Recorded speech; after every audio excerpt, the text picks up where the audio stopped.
por la mañana, preparada con temor y temblor. Como todos los mensajes que en el nombre del Señor entregamos en todas partes. El mensaje se titula 7 reinos o dominios. Los que entienden de política dirían 7 esferas de poder. Porque en este relato misionero, porque es un relato misionero, uno de los primeros capítulos escritos de la obra misionera mundial, se notan 7 reinos o dominios o esferas de poder, como realmente se podría llamar también. Vamos a ver una por una en esta mañana. Tengan abiertas sus Biblias en el libro de los Hechos, en el capítulo 14. Pablo y Bernabé siguen su camino misionero, van de ciudad en ciudad predicando el Evangelio de Cristo, el Evangelio que tiene poder. Ya está en acción la fe en el Cristo glorificado. Y el primer reino que aparece aquí, el primer dominio, es el dominio de la fe salvadora, de la fe sanadora. Vean los versos 8 al 10 del capítulo 14 de los Hechos. Y cierto hombre de Listra estaba sentado, imposibilitado de los pies, cojo de nacimiento, que jamás había andado.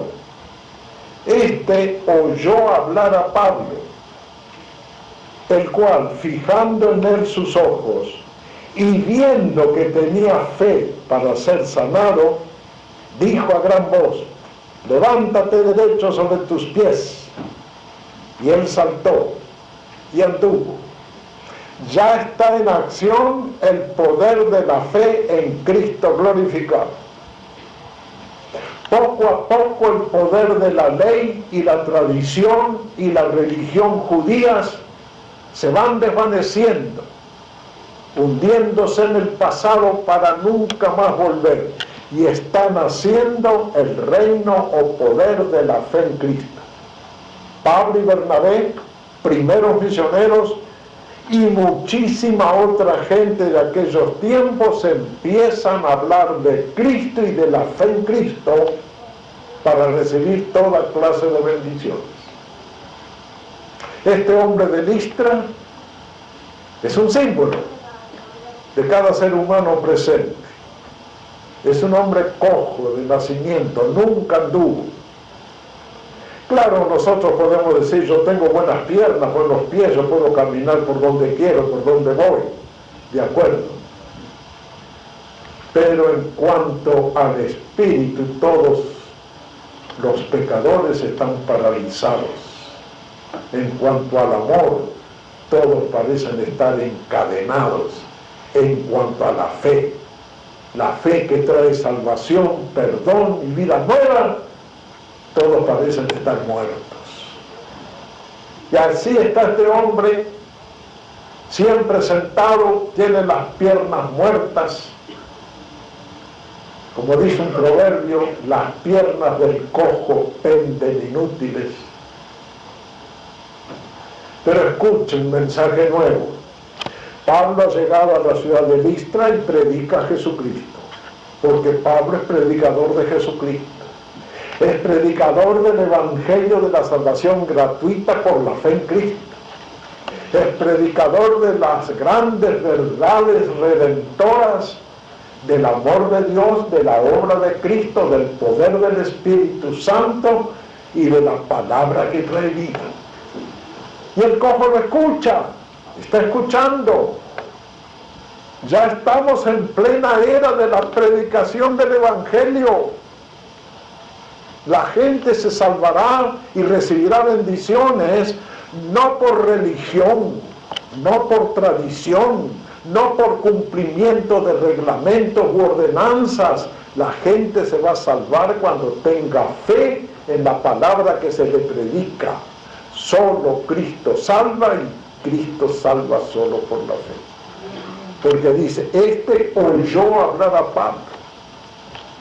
Y Pablo predicaba con vehemencia, con pasión, con esa pasión que le llenaba el alma desde aquel día en el camino de Damasco, cuando Cristo se le apareció y le habló y le dio una comisión: vete por todo el mundo, predica el evangelio a toda persona.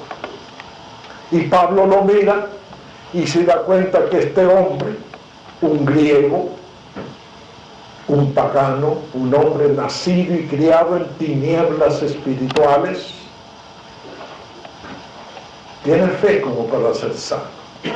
Pablo, con esa intuición que deben tener los predicadores del evangelio, se da cuenta que hay fe ya naciente en este individuo. Y le pega un grito: levántate.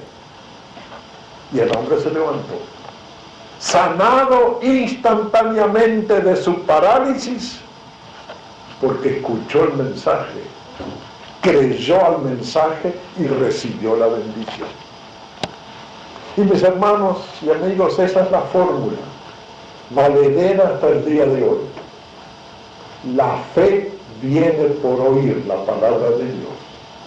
Cuando uno oye la palabra de Dios, entiende la palabra de Dios y cree la palabra de Dios, ya es salvo, ya tiene vida y puede recibir un montón de bendiciones. Como dijo Jesús en el Evangelio de Juan, capítulo 5 y verso 24: de cierto os digo, el que oye mi palabra y cree al que me envió, tiene vida eterna, y no vendrá condenación, mas ha pasado ya de la muerte a la vida. Aquí estamos ya en pleno dominio o reino del poder de la fe en Cristo. La única fe que trae perdón de pecados, vida eterna y toda clase de bendiciones, incluyendo la sanidad del cuerpo. El reino o dominio de la fe está presente aquí. Estos dos hombres, Pablo y Bernabé, predican a Jesucristo, y todo aquel que predique la fe salvadora por la cruz de Cristo va a recibir bendición y protección de Dios. Enseguida hay una reacción. Pablo y Bernabé están en una ciudad griega, adoradora de los dioses griegos. Enseguida entramos al reino o dominio de la superstición. Leyendo los versos que siguen, 11 al 13. Entonces la gente, visto lo que Pablo había hecho, alzó la voz, diciendo en lengua licaónica, un dialecto del griego que usaban en la provincia de Licaonia, diciendo en lengua licaónica: dioses bajo la semejanza de hombres han descendido a nosotros. Y a Bernabé llamaban Júpiter, y a Pablo Mercurio, porque este era el que llevaba la palabra.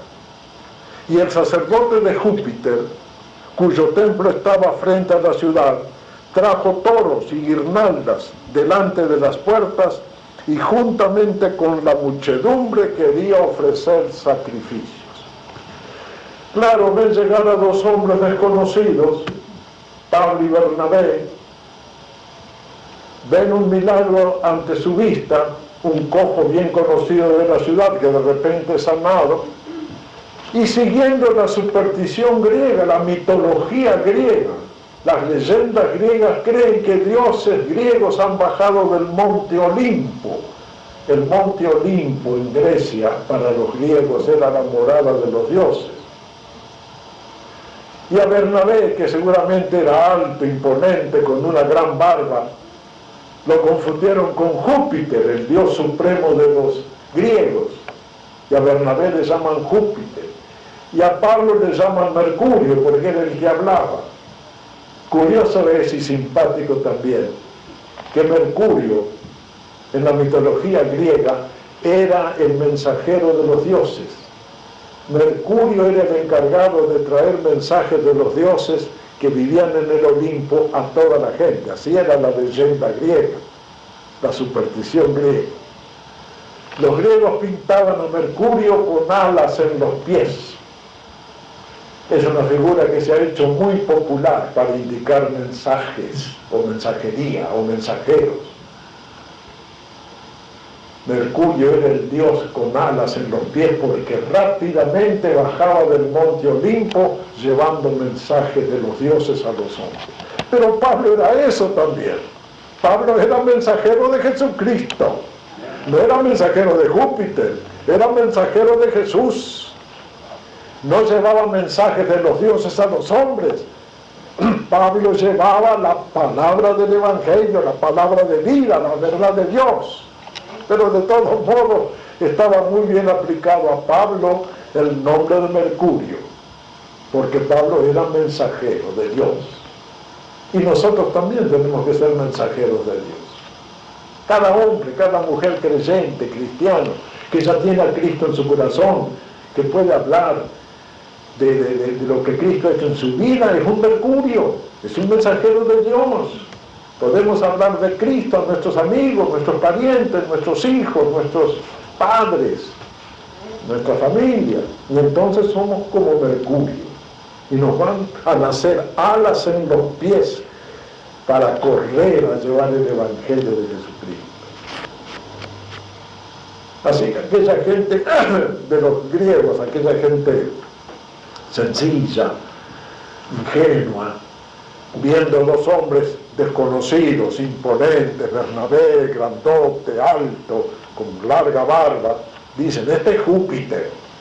Y viendo a Pablo que hablaba y hablaba y hablaba y había hecho un milagro, dicen, este es Mercurio. Y enseguida el sacerdote de Júpiter, que tenía su templo frente a la ciudad, trajo toros. Ya tenía ganas de hacer un sacrificio en honor de Pablo y Bernabé. Trajo toros y guirnaldas. Era como los hawaianos. Cuando uno hace un viaje turístico a Hawái, en Hawái le regalan guirnaldas de flores hawaianas, como recuerdo. Trajo toros y guirnaldas para honrar a Pablo y a Bernabé. Claro, Pablo y Bernabé, cuando los confunden con dioses, se escandalizan. Ellos no eran dioses del Olimpo griego, eran mensajeros de Jesucristo. Y aquí viene en esta historia el tercer reino o dominio. Le llamamos el de la igualdad humana. Miren qué interesantes las palabras de Pablo y Bernabé, contestando a aquellos griegos que los querían adorar. Desde el verso 14 en adelante. Cuando lo oyeron los apóstoles, Bernabé y Pablo, rasgaron sus ropas y se lanzaron entre la multitud dando voces y diciendo, varones, ¿por qué hacéis esto? Nosotros también somos hombres semejantes a vosotros, que os anunciamos que de estas vanidades os convirtáis al Dios vivo, que hizo el cielo y la tierra, el mar y todo lo que en ellos hay. En las edades pasadas Él ha dejado a todas las gentes a andar en sus propios caminos, si bien no se dejó a sí mismo sin testimonio, haciendo bien, dándonos lluvias del cielo y tiempos fructíferos, llenando de sustento y de alegría nuestros corazones, y diciendo estas cosas, difícilmente lograron impedir que la multitud les ofreciese sacrificio. Claro, Pablo, en cuanto los confunden con dioses, ellos se escandalizan. Ellos son siervos del Dios Altísimo, del Cristo glorificado. Rasgan sus ropas. Esa frase, rasgar las ropas, rasgar el vestido, que se usa mucho en la Biblia, era una señal de arrepentimiento o una señal de escándalo también. En aquellos tiempos usaban la gente túnicas, no usaban ropa tan sofisticada como usamos nosotros. Túnicas cosidas por delante con una sola costura. Y era muy fácil rasgar la ropa, como señal o de arrepentimiento, o de escándalo, o de susto, o de consternación.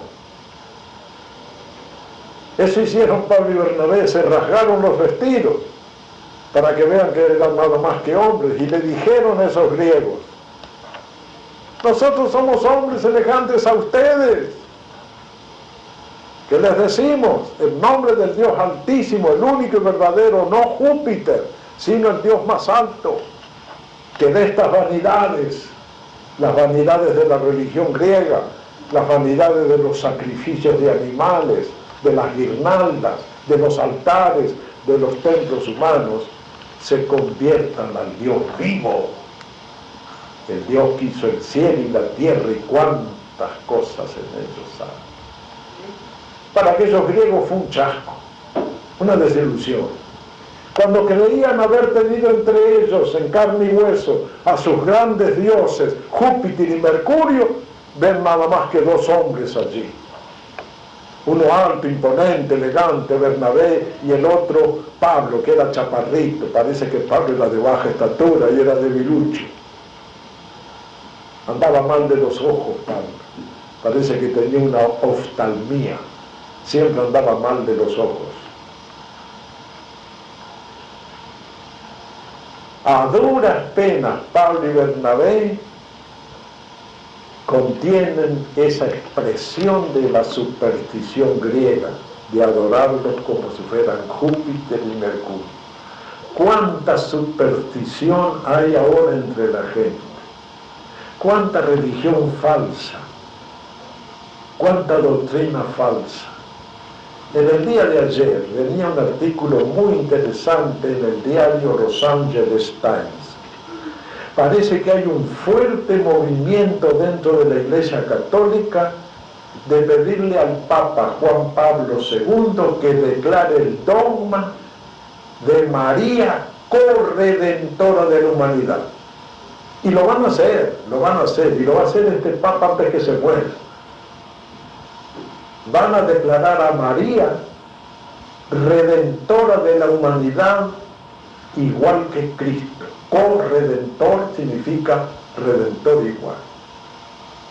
La Iglesia Católica ya está dando palos de ciego, no sabe cómo hacer para retener gente y está echando mano a María, la superstición más popular que hay en el mundo religioso. Porque María no existe. No existe María.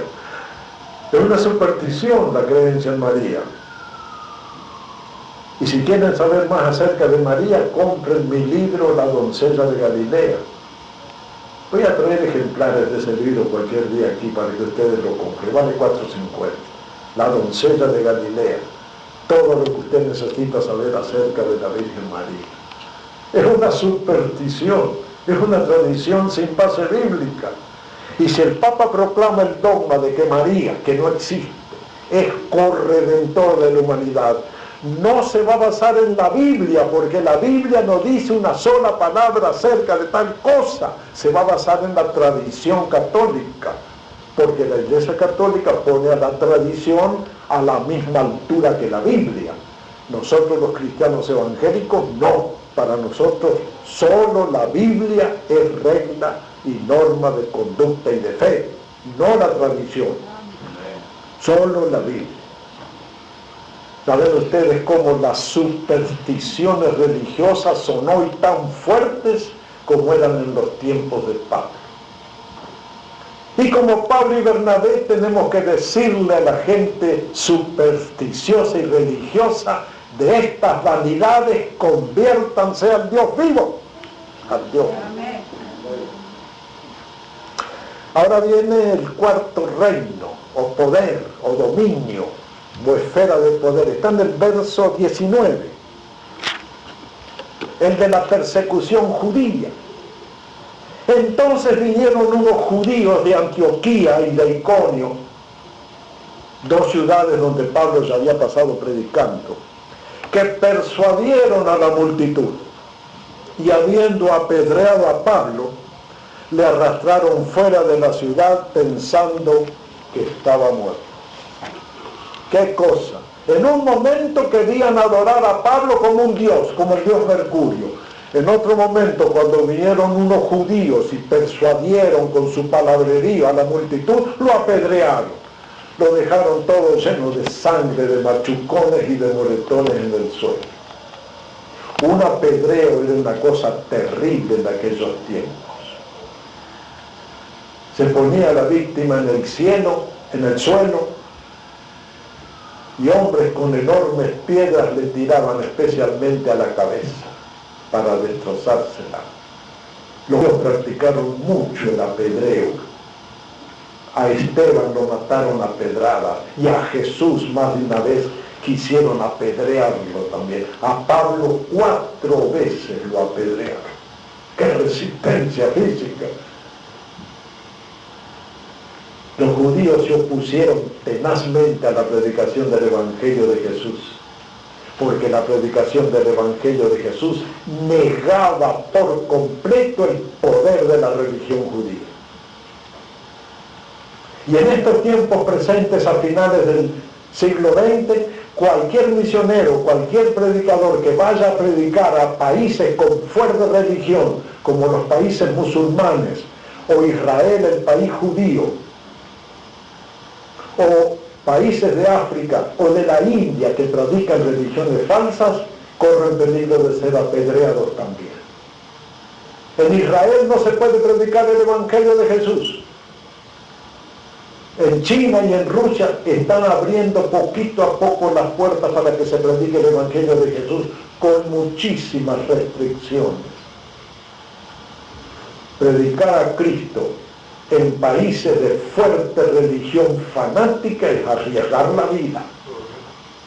Pero a veces hay que hacerlo nomás, porque más vale morir con Cristo que vivir sin Cristo.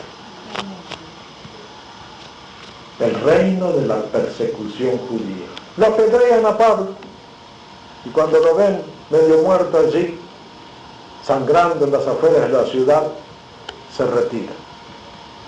Pero ahora viene el quinto reino de la historia, el reino del poder espiritual. Qué lindo que es el verso 20, merece ser subrayado en rojo en nuestras Biblias y tomado como ejemplo para nuestra vida espiritual. Dice el verso 20: pero rodeándole los discípulos, se levantó y entró en la ciudad, y al día siguiente salió con Bernabé para Derbe. Pablo caído en tierra, apedreado, sangrante, quizás ya le faltaba algún diente, quizás tenía alguna costilla dislocada, alguna clavícula. Un apedreo era cosa muy seria.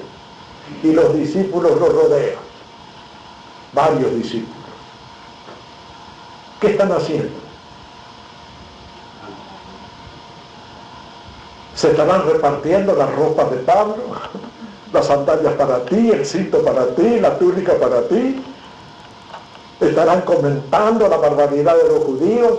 ¿O estarán mirándole las heridas? Los discípulos rodeando a un hermano caído, ¿qué otra cosa pueden estar haciendo que orando? Están orando. Yo le llamo a este versículo reunión de oración de emergencia. Ahí está Pablo, el misionero y predicador, caído en tierra, golpeado, machucado, magullado, agonizante. Lo rodean los discípulos y los discípulos se ponen a orar a Dios el Padre en el nombre de Jesús el Hijo. Es lo único que se puede hacer en momentos de emergencia. Mi querido hermano, mi querido amigo, en cualquier momento que un golpe inesperado de la vida le golpee, y a cada rato tenemos uno de esos contratiempos, lo mejor que hay que hacer y lo primero que hay que hacer es orar. Orar, después sí tomar las medidas que el sentido común nos diga para solucionar el problema. Pero primero de todo y antes de todo y por encima de todo, orar a Dios el Padre en el nombre de Jesús el Hijo por el problema que acaba de presentarse. Aquí había un problema. Pablo estaba en tierra golpeado terriblemente. Le rodean los discípulos. ¿Qué es lo que hacen? Oran por Pablo. Y la oración tan poderosa que Pablo se levanta y entra en la ciudad. En la misma ciudad donde lo habían apedreado, allí fue Pablo. fue a reponerse un poco, quizás a hacer alguna comida, quizás a tranquilizarse. El poder de la oración que cambia las cosas. ¿Qué recurso tenemos los cristianos con la oración? ¿Qué recurso poderoso? Hermanos míos, siempre oremos. Siempre presentemos al Señor cualquier emergencia que se haya producido en nuestra vida. Que se cayó un chico de la casa y que se cortó una mano, oremos. Que viene una noticia de México que tenemos un pariente muy enfermo, oremos. Para cualquier mala noticia que nos golpee, la oración es el recurso primero. Oramos al Señor, pedimos ayuda, su ayuda, y después tomaremos nosotros las medidas humanas necesarias para solucionar el problema que nos aflige. Así han hecho con Pablo. Pablo se levantó, entró en la ciudad y seguramente allí le curaron las heridas, lo conformaron un poco, lo alegraron con algo, le trajeron algo de comida. Pero primeramente la oración, después los recursos humanos. Salmo 50, 15 dice: invócame en el día de la angustia, te libraré y tú me honrarás. Y en el Salmo 86 que leímos al principio del culto, dice al final: haz conmigo señal para bien y véanla los que me aborrecen. Así que aquí en el versículo 20, reunión de oración de emergencia, tenemos en acción el reino del poder espiritual, que los cristianos tenemos únicamente a través de la oración y la obediencia a la palabra de Dios. El poder espiritual. Somos dueños de un gran poder, hermanos. El poder de la oración, el poder del Espíritu Santo, el poder de la palabra de Dios, el poder de la sangre de Jesucristo vertida del Calvario a favor nuestro, el poder del amor de Dios, el poder de Dios mismo. Lo tenemos a nuestra disposición, tenemos que usarlo, acostumbrarnos a usar el poder que tenemos. Luego en los versos 21 y 22 tenemos el reino de Dios. Verso 21. Y después de anunciar el evangelio a aquella ciudad, Derbe, y de hacer muchos discípulos, volvieron a Listra, a Iconio y Antioquía, confirmando los ánimos de los discípulos, exhortándoles a que permaneciesen en la fe y diciéndoles: es necesario que a través de muchas tribulaciones entremos en el reino de Dios. ¿Qué es el reino de Dios?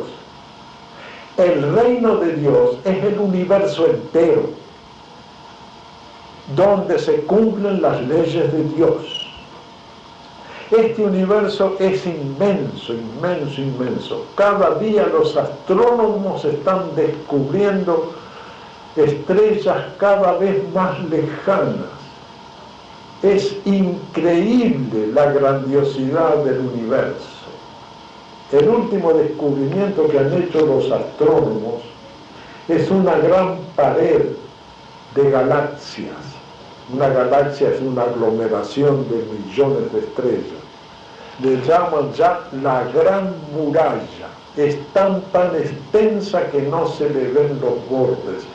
No hay telescopio en la Tierra capaz de medir la grandiosidad del universo de Dios. Ese es el reino de Dios, donde Dios reina, donde sus leyes operan. Pero en un sentido más restringido, el reino de Dios existe donde Dios es creído, amado y obedecido. Ese es el reino de Dios. Pablo predicó 2 años en su casa alquilada de Roma el reino de Dios. Pensamos en nuestro pequeño apartamento alquilado, enseñar acerca del reino de Dios. El ámbito donde Dios es obedecido donde Dios es amado, porque el primer deber del hombre es amar a Dios con todo su corazón, con toda su mente, con toda su alma y con toda su fuerza. Ese es el reino de Dios, donde Dios gobierna. No gobierna en todos los hombres de este mundo. En la mayoría de la gente de este mundo gobierna Satanás, el diablo. Pero en aquellos que reconocen a Dios y a Cristo su Hijo, Dios reina. Y ese es el reino de Dios. Si tú amas a Cristo y obedeces a Cristo y crees en Cristo, tú eres ciudadano del reino de Dios, y Dios es lo más importante de tu vida. Ese es el reino de Dios, donde las leyes de Dios se cumplen, el universo entero, y por ahora, en la humanidad presente, el reino de Dios está en aquellos que creen en Dios, obedecen a Dios, aman a Dios. Y por último, qué versículo más bonito, el 23, el reino de Jesucristo. Es el mismo reino de Dios, pero ahora en una forma más particular todavía. Dice el verso 23, y constituyeron ancianos en cada iglesia, y habiendo orado con ayunos, los encomendaron al Señor en quien habían creído. Las iglesias locales como esta son el reino de Jesucristo. Aquí reina Jesucristo. Jesucristo no reina en las casas de baile, Jesucristo no reina en las cantinas, Jesucristo no reina en las casas de juego, Jesucristo no reina en las universidades, en las oficinas de gobierno, en las escuelas, en las fábricas. Jesucristo reina en las iglesias locales que le aceptan como Señor, Salvador, Maestro y amigo. Poco a poco, en las penumbras y tinieblas del Imperio Romano, y judío y griego, iban encendiéndose pequeñas lucecitas, las iglesias de Jesucristo. Pequeñas congregaciones de hombres y mujeres, sencillos, humildes, pero nacidos de nuevo por el poder del Espíritu Santo y de la palabra, que se reunían dominicalmente para adorar a Jesucristo. Y Pablo, que iba fundando esas pequeñas iglesias, les nombraba ancianos, los hombres de más peso espiritual, de más edad, de más sabiduría, de mejor fe. Pablo los designaba como cuidadores de la iglesia, los ancianos de la iglesia. Y así en las tinieblas del Imperio Romano se iban encendiendo pequeñas llamas del reino de Jesucristo. La iglesia local es reino de Jesucristo. Jesucristo tiene que reinar aquí. Tiene que gobernar aquí. A cada uno de nosotros. Jesucristo tiene que ser el rey de cada uno de nosotros. No solamente el Salvador, también el Maestro, el Señor, el amigo. Y esa pequeña congregación, el reino de Jesucristo, esta congregación será bendecida. Será llena de vida espiritual. Ya la tiene. Es una iglesia con vida espiritual. Con talentos, con hombres y mujeres fieles que desean hacer lo mejor para Jesucristo. Ese es el reino de Jesucristo. Las congregaciones, las iglesias locales que le aceptan como Salvador, Señor, Maestro y amigo. Salvador por haber dado su sangre redentora en la cruz por nosotros. Señor porque es el que debe dominar nuestra voluntad. Maestro porque es el que debe enseñarnos cómo vivir. Y amigo para comprendernos en todas nuestras necesidades y flaquezas. Ese es el reino de Jesucristo. Jesucristo no reina en este mundo todavía, va a reinar en su segunda venida. Pero por ahora Jesucristo reina y quiere reinar en cada iglesia local que se reúne en su nombre cada domingo. quiere reinar en ti y en mí. Solo basta que abramos el corazón y le digamos, Señor, ven a mi corazón, ven a mi corazón, yo te acepto, te recibo como Señor, Salvador, Maestro y amigo. Hermoso final a este capítulo misionero. Y constituyeron ancianos en cada iglesia, y habiendo orado con ayunos, los encomendaron al Señor, en quien había creído, en el Señor Jesucristo, igual que nosotros. Que el Señor nos ayude a escribir nosotros también vibrantes y triunfantes capítulos de la obra misionera que todavía no ha terminado. Por el contrario, a finales del siglo XX tiene que estar más viva que nunca. Amén. Amén. Amén. Oremos. Gracias te damos, Señor, aún por las tribulaciones que pasamos en el nombre de Jesús, porque para entrar al reino de Dios hay que pasar por alguna tribulación. Y gracias te damos porque Jesucristo reina en nuestra congregación. Jesucristo es aquí el Señor.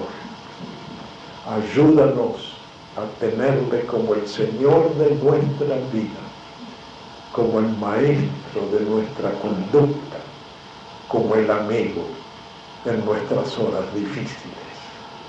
Gracias, Señor, en el nombre de Jesús.